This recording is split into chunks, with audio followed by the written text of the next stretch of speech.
Okay, bismillahirrahmanirrahim. Assalamualaikum warahmatullahi wabarakatuh dan selamat sejahtera.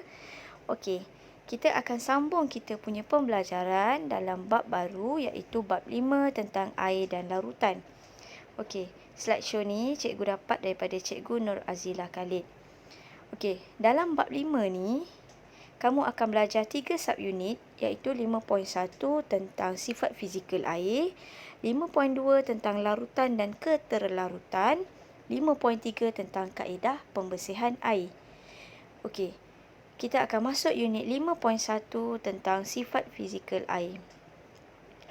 Maksud sifat fizikal ni adalah sifat yang kamu boleh nampak dengan mata kasar kamu. Okey, Okey, yang pertama. Air merupakan salah satu sumber asas untuk kemandirian hidupan. Okey, maksudnya semua hidupan sangat memerlukan air untuk meneruskan kehidupan. Poin kedua. Sel-sel hidup memerlukan air untuk melakukan beberapa proses hidup. Contohnya, fotosintesis bagi tumbuhan. Kedua, kesegahan sel. Ketiga, pencernaan. Keempat, perkumuhan. Dan yang kelima, pengangkutan nutrien. Okey, seterusnya kamu boleh rujuk peta buih yang kamu nampak dalam slide ini berkenaan tentang sifat fizikal air. Okey, kita pergi kepada sifat yang pertama. Air mestilah tanpa bau, rasa dan warna. Sifat kedua, ketumpatan air adalah 1.0 gram sentimeter padu. Okey, sekiranya objek lebih ketumpatannya iaitu lebih daripada 1.0, maka objek tersebut akan tenggelam di dalam air. Sekiranya objek tersebut mempunyai ketumpatan kurang daripada 1.0, maka objek tersebut akan terapung di atas permukaan air. Okey, sifat fizikal air yang ketiga adalah ketegangan permukaan bagi air adalah 0.074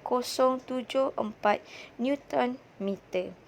Okey, sifat fizikal air yang keempat adalah keadaan fizikal air akan berubah apabila haba diserap atau dibebaskan. Nanti kita akan bincangkan lebih lanjut.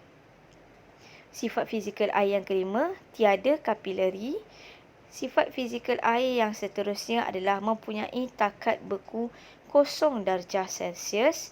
Yang terakhir adalah mempunyai takat didih iaitu 100 darjah Celsius. Maksudnya apabila air tersebut mencapai suhu 100 darjah Celsius, maka air tersebut akan mendidih. Okey, kita pergi kepada beberapa contoh soalan kebat. Okey, soalan 1. Tandakan right bagi contoh yang menunjukkan bahawa air mempunyai ketegangan permukaan. Okey, tadi kita bincang ketegangan permukaan air adalah 0.0074 Newton meter. Okey, situasi pertama A. Klip kertas timbul di atas permukaan air. B. Wap air tersejat dari permukaan air. C. Ketulan ais terapung di permukaan air. D. Pepijat air bergerak di atas permukaan air. Okey, sekiranya kamu nampak soalan ini 2 markah, maka kamu kena sediakan 2 jawapan. Okey, ulasan. Ketegangan permukaan air adalah disebabkan oleh daya lekatan antara molekul-molekul air yang membentuk satu membran di atas permukaan air yang dapat menyokong objek kecil. So, jawapannya adalah A iaitu klip kertas terapung dan D pepijat air dapat bergerak di atas permukaan air. Okey, ketegangan permukaan air ni disebabkan oleh molekul-molekul air ni dia akan melekat antara satu sama lain dan menghasilkan satu permukaan yang luas. So, kalaulah objek tersebut adalah ringan ataupun kurang tumpat, dia boleh bergerak di atas permukaan air. Okey, seterusnya, benda asing boleh mengubah sifat fizikal air, misalnya garam. Okey, Apabila garam ditambah kepada air, dia akan mengubah sifat fizikal air, iaitu menjadikan air berasa masin, menurunkan takat lebur air, meningkatkan takat didih air. Contohnya, kalau air biasa, dia akan mendidih pada suhu 100 darjah Celsius. Tetapi bila kamu menambah garam dalam air, takat didih air akan menjadi lebih daripada 100 darjah Celsius. Yang terakhir, menambahkan ketumpatan air. Okey, kita pergi kepada soalan kebat seterusnya. Soalan 2. Seorang penjual ikan menaburkan garam pada ketulan ais yang digunakannya untuk menyejukkan ikan yang dijualnya. 2 markah. Okey, kita pergi kepada ulasan. Garam ataupun benda asing boleh menurunkan takat lebur ais kepada kurang daripada 0 darjah Celsius. Macam tadi kalau kita tengok, takat beku adalah 0 darjah Celsius. So, bila kita tambah garam, sebelum sampai 0, air tersebut akan beku. Okey, jawapan. Apabila takat lebur ais kurang daripada 0 darjah Celsius, ais akan melebur lebih perlahan. Dia lambat cair. Suhu yang rendah dapat mengekalkan kesegaran makanan laut kerana mikroorganisma menjadi tidak aktif pada suhu rendah. Sebab tu kalau kamu tengok ikan tersebut menjadi segar sebab dia sejuk. Bila sejuk, mikroorganisma tidak aktif. Boleh faham Okey, seterusnya dalam unit 5.1 adalah komposisi air. Maksud komposisi air ni adalah daripada satu molekul air, apa unsur yang terdapat di dalam satu molekul air. Okey, kalau kamu boleh tengok dalam slide ini, kamu boleh nampak gambar satu molekul air, gambar macam Mickey Mouse, ada kepala dan 2 telinga.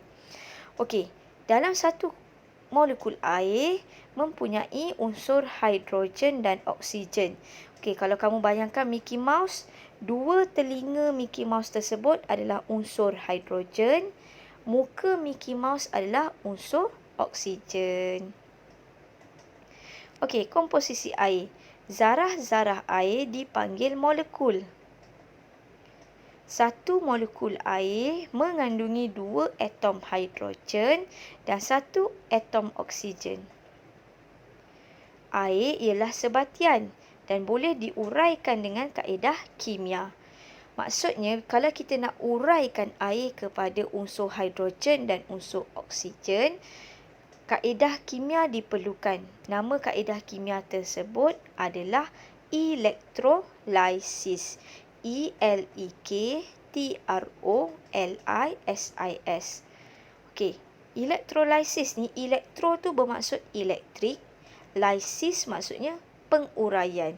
Kalau kita boleh cakap dalam bahasa yang lebih mudah, elektrolisis ni adalah proses penguraian air kepada atom hidrogen dan oksigen dengan menggunakan elektrik. Okey, rujuk rajah 5.2 adalah proses elektrolisis air. Okey, dalam proses elektrolisis air ni, kita perlukan air suling yang ditambah 3 titis asid sulfurik cair. Maksudnya, air tersebut kita tambah sikit asid sulfurik cair. Okey, seterusnya kita perlukan elektrod karbon dan kita perlukan litar. Kenapa ada litar? Kerana kita ingin hasilkan elektrik. Okey, elektrod positif yang disambung kepada terminal positif kita panggil sebagai anode. Elektrod karbon yang disambung kepada terminal negatif kita panggil sebagai kathod. Okey. Beberapa titis asid sulfurik cair ditambah ke dalam air untuk meningkatkan kekondaksian elektrik dan mempercepatkan elektrolisis. Okey, kalau soalan tanya, mengapakah beberapa titis asid sulfurik ditambah ke dalam air? So, jawapannya untuk kita mempercepatkan proses elektrolisis berlaku. Okey, semasa elektrolisis, arus elektrik akan mengalir melalui air dari anod ke kathod, daripada terminal positif ke terminal negatif. Oleh itu, gas oksigen dibebaskan di anod, manakala gas hidrogen dibebaskan di kathod.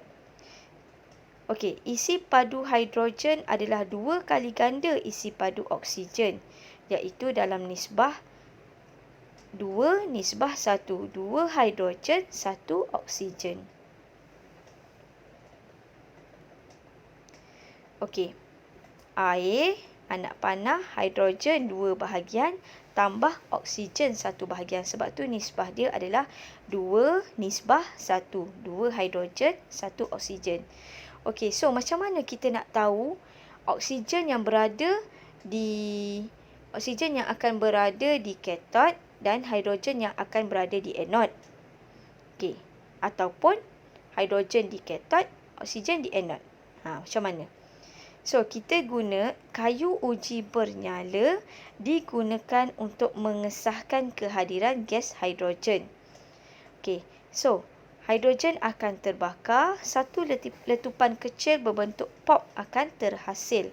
Sekiranya kita nak uji oksigen, kita guna kayu uji berbara. Kayu uji berbara ni akan diletakkan berhampiran dengan tabung uji yang mengandungi oksigen.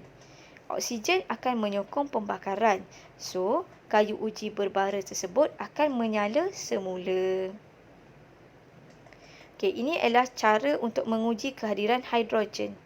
Kita dekatkan kayu uji bernyala pada gas hidrogen dan dia akan menghasilkan bunyi pop. Manakala, kalau kita nak uji kehadiran oksigen, kita guna kayu uji berbara. Kerana oksigen ni dia akan menyokong pembakaran, oleh itu kayu uji berbara tersebut akan menyala semula.